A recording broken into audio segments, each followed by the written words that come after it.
Jā, draugi, tā kā es biju Biļskā, nolēmu tomēr iebraukt siltuma ģeneratoru ražotnē Ohtirkā, kura ilgu laiku atradās apšaudēs. Un gribēju pārbaudīt un painteresēties, kā uzņēmums, kas ražo siltuma ģeneratorus, tagad turpina ražošanu un kā viņi pārdzīvoja to sarežģīto periodu, kad jūs visi lieliski zināt, cik daudz bija apšaudžu, tanku un dažādas artilērijas, kas ienāca Ukrainā tieši caur Sumu apgabalu. Ar mums šeit ir Volodimirs, kurš ir šī uzņēmuma direktors, tāpēc viņš zina visu no A līdz Z, kā viņi dzīvo, ar ko elpo un kā izdzīvo šajā sarežģītajā laikā. Jā, laiks šodien nav vienkāršs, ļoti nav vienkāršs. Un sarežģīts tas bija gan kara sākumā, gan arī tagad. Bet jāstrādā, protams, jāstrādā un jāpalīdz Ukrainas bruņotajiem spēkiem. Ohtirka iespējams bija viena no pirmajām pilsētām, kur iebruka slepkaunieciskā Krievija un tās karaspēks. Bet es gribu pateikt, ka pateicoties mūsu karavīriem, Ohtirkas cilvēkiem un 93. brigādei, vēlos no visas pilsētas pateikt paldies. Ja nebūtu viņu, domāju, mums droši vien būtu bijusi okupācija. Bet mēs nebijām okupēti nevienu dienu. Mēs to visu atvairījām, ejam uz priekšu, ticam uzvarai, strādājam un ražojam mūsu siltuma ģeneratorus, kas darbojas ar koksnes granulām. Vēlos vēl pateikt cilvēkiem, lai viņi šodien ļoti rūpīgi izturas pret šāda vai līdzīga aprīkojuma izvēli. Jo tā ir tāda lieta, kurai jāstrādā nevis vienu mēnesi, bet gadiem ilgi. Saprotiet, gadiem ilgi. Un kur jūs šodien bijāt? Biļskā iebraucāt? Biļskā. Jūs bijāt Biļskā? Domāju, viņš teica. Cik gadus? Droši vien 4 vai 5 sezonas tas nostrādāja. Tas siltuma ģenerators, kuru mēs uzstādījām Biļskā, bija ar siltummaini. Šodien tam vairs nav siltummaiņa, saprotiet. Un es gribu pateikt, ka tika veikts ļoti daudz testu, un es pats ņēmu šos graudus analīzēm, sūtīju uz pārbaudēm attiecībā uz dažādām toksiskām vielām un tā tālāk. Un mēs izgājām visas šīs pārbaudes, un šos graudus var izmantot pat bērnu pārtikai. Jūs ražojat tikai siltuma ģeneratorus? Mēs ražojam tikai siltuma ģeneratorus, degļus, siltuma ģeneratorus, uz degļu bāzes siltuma ģenerators. Tas ir, siltuma ģenerators ir pilns komplekss, kurā ietilpst bunkurs, deglis, maisītājs, elektronika un automatika, kas kontrolē visus šos procesus. Cik ilgi jūs ar to jau nodarbojaties? Šī aprīkojuma izstrādē mēs veltījām 5 gadus. 5 gadi. Tas nav viss. Kopumā jau vairāk nekā 10 gadi, bet siltumtehnikā mēs strādājam jau gandrīz 17 gadus. Vai siltuma ģenerators ražojat tikai graudu kaltēm vai vēl kaut kam citam? Cilvēki pērk mūsu siltuma ģeneratorus graudu kaltēm, bet ir arī tādi, kas uzdod uzdevumus, piemēram, koksnes žāvēšanai. Tagad skatāmies arī uz siltumenerģijas aizvietošanu uzņēmumos, kas izmanto dīzeļdegvielu, asfalta un betona ražošanā. Mēs neražojam nevienu pēc individuāla pasūtījuma. Katru gadu mēs izgatavojam apmēram 10, 12 vai 15 vienības, neatkarīgi no tā, vai ir pasūtījumi vai nav. Tāpēc, ka tas ir diezgan sarežģīts ražošanas process. Kad aprīkojums jau ir gatavs, pie mums atbrauc pasūtītājs, noslēdz ar mums līgumu, mēs to nogādājam uz vietu un uzstādām. Pilna aprīkojuma montāža kopā ar elektroniku un mehāniku aizņem 2 dienas. Ja mēs šodien atbraucam no rīta, tad rīt vakarā graudu kalte jau strādā. Jā, nu parādiet tagad, ar ko tas viss sākas. Sapratu. Kur ir noslēpumi? Kur ir noslēpumi? Es saprotu, ka īstos noslēpumus jūs nestāstīsiet, lai konkurenti nenokopētu. To ir ļoti grūti nokopēt, un es paskaidrošu, kāpēc. Tāpēc, ka ne katrs šodien pirmkārt ieguldīs 5 gadus laika, lai izstrādātu šo aprīkojumu, saprotiet. Un noslēpums ir tieši tajā pieredzē un prasmēs, ko iegūst šajā periodā. Pat ja pirmajā reizē cilvēkam kaut ko izstāstīsi, viņš tāpat neko nesapratīs. Lai cik tehniski pieredzējuši būtu inženieri, tas ir ļoti sarežģīts ražošanas process. Tur ir jāstrādā galvai un cilvēkiem jābūt apmācītiem. Tas nav tik vienkārši, lai to nokopētu, saprotiet. Nu ko, jūs redzat? Mūsu priekšā tagad ir degļi. Tie jau ir 5. paaudzes degļi.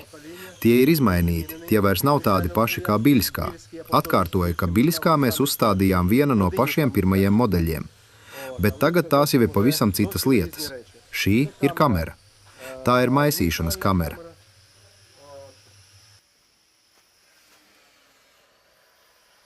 Augšējo daļu mēs izgatavojam no nerūsējošā tērauda. Ir ļoti daudz dažādu niansu.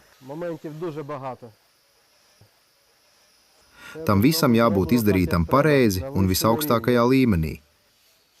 Visas šīs detaļas pēc metināšanas tiek smilšu apstrādātas. Smilšu strūklā. Smilšu strūklā? Jā, smilšu strūklā. Visi to saprot. Tas ir nepieciešams, lai to varētu kvalitatīvi nogruntēt un labi nokrāsot. Un, protams, mēs strādājam ar kvalitatīvām automobīļu krāsām. Dažas detaļas, kas atrodas siltuma zonā, tiek krāsotas ar augstas temperatūras krāsām. Dažas detaļas, kas var uzkarst līdz no 150 līdz 160 grādiem, piemēram, šī detaļa, ir izgatavotas no nerūsējošā tērauda. Pirmkārt, to nav nepieciešams krāsot, tas izskatās labi un tas strādā. Strādā gadiem ilgi. 5 gadu laikā nav bijis nekādu problēmu. Kas attiecas uz Biļsku, mēs to modernizējām, jo paši to gribējām izdarīt. Mēs redzējām, ka tur bija zināmi trūkumi, bet tas bija sen. Un gribu pateikt, ka mēs šodien nestāvam uz vietas. Mēs virzāmies uz priekšu, mēs attīstāmies. Ko mēs modernizējām? Protams, parādīt jums iekšpusi mēs nevaram, tas ir skaidrs. Tur ir dažas lietas, par kurām ir grūti runāt. Ziniet, paskaidrot, ka mēs to neizgatavojām kvadrātveida, bet izveidojām apaļu. Šis ir jau salikts deglis, un pēc 3 dienām tas dosies uz montāžu pie graudu kaltes. Vai tie visi jums ir viena tipa, paredzēti vienādai jaudai? Visi šie degļi ir vienādi, pilnīgi visi vienādi. Visi ir identiski, visi caurumi pilnībā identiski. Bet šiem siltuma ģeneratoriem jauda ir no 20 kW līdz 2 MW. Mēs šo jaudu varam pielāgot gandrīz pa 1 kW. Kas attiecas uz temperatūrām, kuras izmanto graudu žāvēšanai. Operators uz elektronikas bloka, mums tur ir vadības skapis, uzstāda nepieciešamo temperatūru, un tā dažu minūšu laikā tiek sasniegta un uzturēta ar precizitāti plus mīnus no 2 līdz 4 grādiem. Siltuma ģenerators var strādāt diennakti, no 2 līdz 3 līdz 4 diennaktis, bez jebkādas tīrīšanas. Tas ir atkarīgs no izmantotā kurināmā, jo var būt arī cita veida kurināmais. Bet ar kvalitatīvu kurināmo mums problēma nav vispār. Tie var strādāt no 3 līdz 5 dienām. Nezinu, vai jūs Biļskā vadībai uzdevāt šo jautājumu. Viņi arī varēja atbildēt. Viņi saka, ka pēc rekomendācijas vajadzētu tīrīt reizi diennaktī, bet viņi šo rekomendāciju neievēro un tīra apmēram reizi 2 diennaktīs. Tas ir izdarīts tā, ka to var tīrīt arī reizi 3 vai 4 diennaktīs. Saprotiet, tāda graudu kalte kā Biļskā diennaktī var izžāvēt no 350 līdz 400 tonnas. Tad 3 diennaktīs viņi izžāvēs ap 1200 tonnām. Domāju, ka pēc 1200 tonnām vienu reizi iztīrīt ir pilnīgi normāli. Ļaujiet parādīt mūsu cehu, kur tiek izgatavoti betona izstrādājumi. Ar šiem betona izstrādājumiem mēs strādājam kopš 2013. gada. Kopš 2013. gada mēs strādājam, un mums ir liela pieredze ugunsizturīgo betonu ražošanā. Tagad strādājam ar cementiem, kas tiek ražoti Eiropā. Jūs redzat sev priekšā ugunsizturīgās detaļas, kuras tiek uzstādītas degļa iekšpusē. Nē, tas nav no turienes. Tas ir pavisam kas cits. Un šīm detaļām starp betona elementiem ir tikai no 0,2 līdz 0,4 mm atstarpe. Kad mēs to saliekam iekšpusē, spraugas praktiski nepastāv. Mēs, protams, neizmantojam ugunsizturīgo mālu vai kaut ko līdzīgu. Mums ir pilnīgi citas tehnoloģijas. Tās vienkārši tur ir ievietotas? Tās ir ievietotas uz noteikta materiāla. Tas arī ir noslēpums.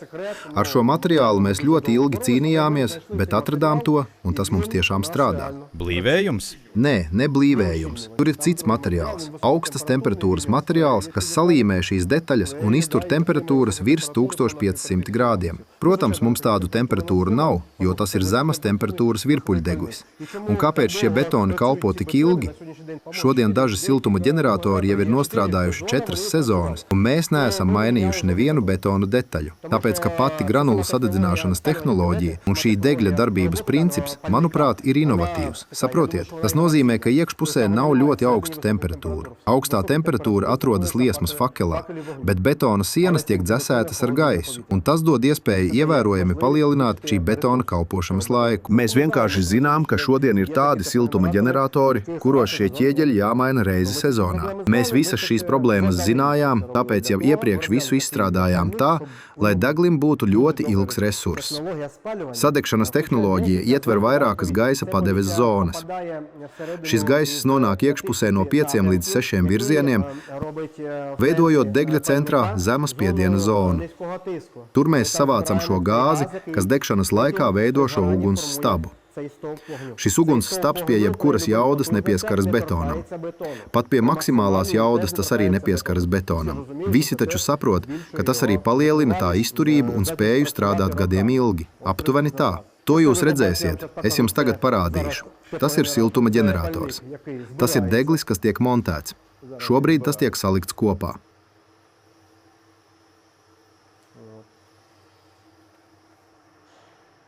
Te jau redzu, ka viss ir izlikts. Jā. Betons. Tieši tā. Par dažām izmaiņām nestāstīšu. Tās nevienam nav vajadzīgas. Ko nozīmē šie cipari? Ar to nodarbojas puiši. Domāju, tas ir tad, kad viņi montē. Tie jau ir viņu jautājumi. Tas laikam ir tas izolators. Negluži. Mēs to vienkārši pārklājam, lai pēc tam tas kalpotu kā sava veida grunts starp detaļām. Tur ir noteikts materiāls, kura slāņa biezums ir no 0,2 līdz 0,4 mm. Aptuveni tādā biezumā tas tiek uzklāts. Kam tas ir paredzēts? Tās ir formas. Formas, kurās ielēj masu un pilnībā atlēj detaļu, kuru pēc tam vairs nav jāapstrādā. Bet tā ir precīzi 90 grādu eņķi. Tā ir ideāla. Mēs varam to uzstādīt 1, 2 vai 3 metru augstumā, un tas būs ideāls cilindrs, tāpēc, ka šeit darbojas aerodinamika, un iekšpusē jābūt tieši tādiem apstākļiem. Ideāls cilindrs. Tas ir betona maisītājs. Tajā tiek maisīts? Jā, tiek maisīts. Ko dara šī iekārta? Tas tagad ir uzgalis, kas atrodas augšā. Šobrīd tas ir viens uzgalis, bet to ir 2. Saprotiet, tur ir labā un kreisā puse. Šis tagad ir ieliets un iziet sacietēšanas procesu.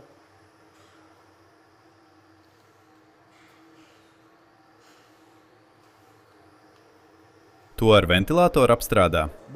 Jā, ir daži tehnoloģiski momenti, bez tiem nekādi nevar. Pēc tam, kad šis betons ir atviets, tas tiek iepakots. Šeit jau ir iepakots. Tas nostāvas, sacietē, tam ir noteikts laiks, cik ilgi tam jānostāv, lai tas kļūtu izturīgs. Ļaujiet es jums tālāk parādīt žāvēšanas kameru, kur pēc tam notiek visi šie žāvēšanas procesi. Pēc tam, kad tas ir nostāvējies, no tā ir jāizvada mitrums. Mitrums ir negatīvs faktors ugunsizturīgajam betonam. Mēs izvadām mitrumu. Ir speciāla tehnoloģija, kas dod iespēju šo mitrumu izvadīt. Tieši šim nolūkam mums ir uzbūvēta žāvēšanas kamera, kur temperatūra var sasniegt no 170 līdz 200 grādiem. To var just. Tā ir šāda iekārta, kur viss tiek ievietots.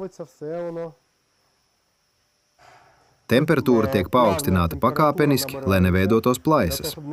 Pēc tehnoloģijas visi šie procesi tiek kontrolēti. Redzu, ka viss ir apstrādāts ar nerūsējošo tēraudu. Protams, tam visam jābūt kvalitatīvam, tieši tādam, kā vajag, lai tas strādātu. Arī kurina ar granulām? Nē, ar malku. Ar malku? Jā, ar malku. Jūtu koksnes smarža. Malka, jā, malka. Nekā sarežģīta. Kā šeit tiek kontrolēta temperatūra? Cilvēks atnāk, izmēra temperatūru, atver, izmēra betona temperatūru, ieraksta žurnālā, viss kā pienākas. Tie ir tie augšējie elementi, kurus mēs ventilējām. Jā, tās ir sprauslas. Pēc tam viss tiek mērīts ar mitruma sensoru. Tādi momenti, ziniet, tas viss ir... Tehnoloģiski. Jā, tehnoloģiski. Ko vēl jums parādīt? Kas tur notiek? Tur mums ir tādi momenti, es domāju, ka ne visu drīkst rādīt. Ziniet, kā tas ir. Ne visiem vajag rādīt, kā viss pareizi tiek darīts, nepabeigtu darbu. Bet ieiet var, bez problēmām. Nāciet iekšā. Šeit mums ir, piemēram, nerūsējošā tērauda loksnes, kuras izmantojam. Mēs savos siltuma ģeneratoros izmantojam ļoti daudz nerūsējošā tērauda. Karstumizturīgā nerūsējošā tērauda X2318. Domāju, ka inženieri, kuri to skatīsies, lai kaut ko apskatītu un paņemtu sev kaut ko jaunu, protams, zina, kas tas ir. Aptuveni tā. Šī ir sametināta detaļa. Tā ir salikta uz šablona, Tas nozīmē, ka tās visas ir identiskas. Pēc tam tā iziet mehānisko apstrādi. Metināt manuāli vai automātiski? Nē, ar pusautomātiem. Mums ir profesionāli pusautomāti, viss kā pienākas. Pēc tam viss iziet smilšu strūklas apstrādi. Šuva ir tāda diezgan glīta, kā redz. Nu, apmēram tā. Tā tam arī jābūt.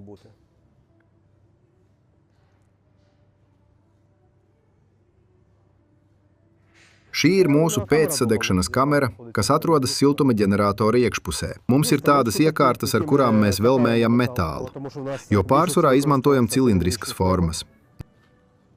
Nu, apmēram tā. Šito lietiņu var parādīt. Lūk, skatieties. Viņš, piemēram, montē.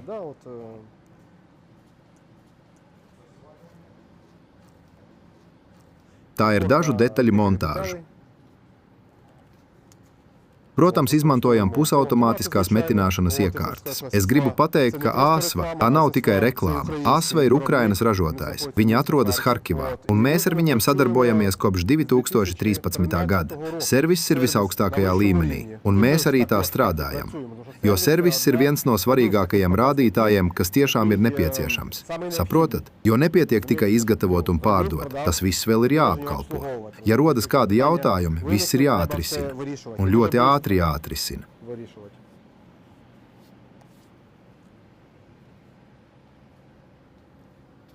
Pie mums strādā apmācīti cilvēki. Cik cilvēku strādā? Kopā pie mums strādā 9 cilvēki. Un cilvēki strādā jau sen, droši vien līdz pat 10 gadiem. Viņi uzreiz strādāja šajā vietā? Jā, uzreiz šajā vietā. Cilvēki ir apmācīti, cilvēki zina savus uzdevumus, viss ir tā, kā vajag.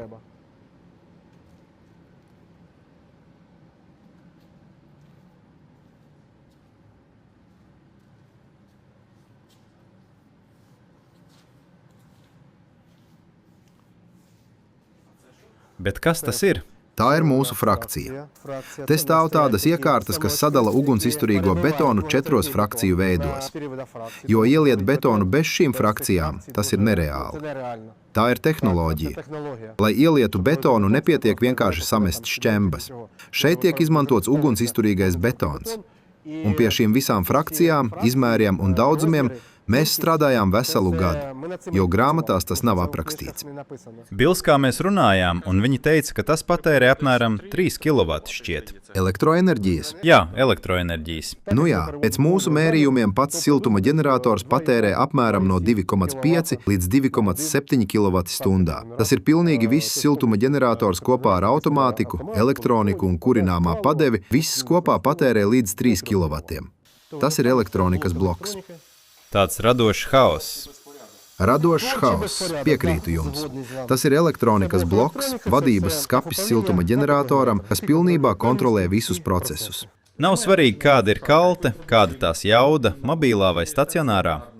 Tas, kāda ir graudu kalte, neietekmē siltuma ģeneratora cenu. Vienīgais, katrai graudu kaltei ir nepieciešams savs pieslēguma risinājums. Tas var atšķirties. Mobilā graudu kalte vai stacionārā plūsmas tipa graudu kalte. Daži šādi momenti nav ļoti dārgi, tur ir simboliska cena. Visi gaisa vadi, mums ir arī uzņēmums, kas to visu izgatavo. Pārejas adapteri. Mēs pie viņiem vēršamies. Jā, adapteri. Piemēram, no dīzeļdegļa uz cietā kurināmā sistēma. Gaisa adapteri, kas tiek pieslēgti, gaisa vadi, gaisa kanāli. Es vienkārši atceros, ka ziemā, kad braucu uz saimniecību, tur stāvēja mobilā graudu kalte, un deglis tai bija dīzeļdeglis. Jā. Bet bija papildus gaisa vadi, kurus jūs jau montējāt. Jā, bet vēl gribu pateikt, ka mūsu siltuma ģenerators, ja tas tiek izmantots kā papildinājums vai siltuma enerģijas aizvietotājs šai graudu kaltei, tad mēs pilnīgi netraucējam esošajai sistēmai. Pat ja cilvēkam, mēdz būt tādi gadījumi, varbūt beigušās granulas, bet tas ir ļoti reti, jo cilvēki granulas pērk jau pavasarī vai vasarā, sagādā krājumus, uzglabā, ar to problēmu nav. Šodien Ukrainā ir ļoti daudz ražotāju. Pat vēl pirms ģeneratora. Ir arī tādi, kas pat vēl pirms ģeneratora iegādes jau ir sapirkuši granulas. Saprotiet, tādā daudzumā, kāds viņiem vajadzīgs žāvēšanai. Aptuveni tā. Un šodien ir daži ražotāji, kas izmanto pirktās granulas. Ir arī tādi, kuri izmanto savas ražošanas granulas. Protams, ka var būt atšķirība koksnē un tās kvalitātē. Var būt skujkoki, neskujkoki, var būt mīkstās koksnes. Tas viss, protams, ietekmē kurināmā patēriņu. Tas ir ļoti svarīgi. Ko gribu pateikt? Ar kvalitatīvām granulām sezonas rādītāji vidēji svārstās aptuveni šādi. Ja cilvēki žāvēšanu sāk pie apkārtējās vides temperatūras līdz -5 vai -10 grādiem, tad sezonas vidējais patēriņš var būt no 2 līdz 2,5 kg. Bet tas ir atkarīgs no paša kurināmā. Ja strādā pie plus temperatūrām, tad domāju, ka noteikti var iekļauties 2 kg. Protams, ja tā ir graudu kalte, kas strādā ar dīzeļdegvielu, tad arī pie mīnusa temperatūrām tā patērēs vairāk degvielas. Nevis 1,3 vai 1,5 litrus. Cilvēki izmanto arī 2 litrus un pat vairāk. Bet, ja nodod elevatorā, tad tas sanāk no aptuveni 2,95 € par tonu procentu.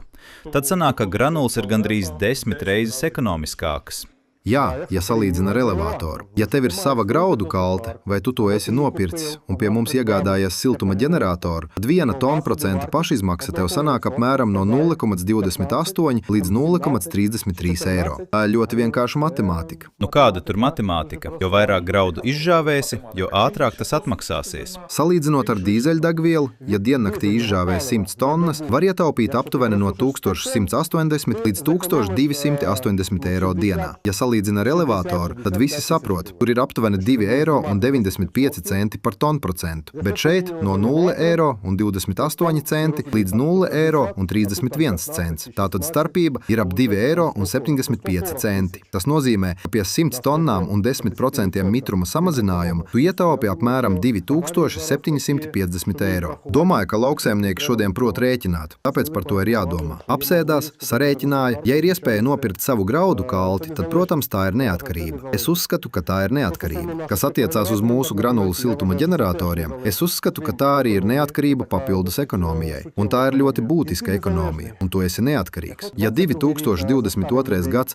piespieda cilvēkus iegādāties ģeneratorus, rudens bija sarežģīts, visi to zina. Žāvēšanas process bija grūts, daudzi uzņēmumi, protams, nopirka sev ģeneratorus. Tad, ja cilvēkam ir arī granulu siltuma ģenerators, viņš pilnībā var nodrošināt darbu neatkarīgi no tā, kas notiek valstī. Paldies jums, ka parādījāt visus noslēpumus. Gandrīz visus noslēpumus. Gandrīz visus noslēpumus. Man bija prieks, ka jūs pie mums atbraucāt, ka parādījāt Ukraiņiem, ka Ukrainā ir normāli un pareizi ražotāji.